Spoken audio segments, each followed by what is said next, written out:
ಮಂಗಳೂರು ಹೊರವಲಯದ ಸುರತ್ಕಲ್ ಸಮೀಪದ ತೋಕೂರಿನಲ್ಲಿ ರೈಲುಗೆ ಸಿಲುಕಿ ಎಮ್ಮೆಗಳು ಮೃತಪಟ್ಟಿರುವ ಘಟನೆ ನಡೆದಿದೆ.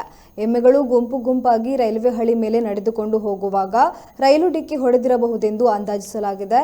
ಇನ್ನು ಘಟನೆಯಲ್ಲಿ 17ಕ್ಕೂ ಹೆಚ್ಚು ಎಮ್ಮೆಗಳು ಮೃತಪಟ್ಟಿದ್ದು 4 ಎಮ್ಮೆಗಳ ಸ್ಥಿತಿ ಗಂಭೀರವಾಗಿದೆ ಎಂದು ತಿಳಿದು ಬಂದಿದೆ.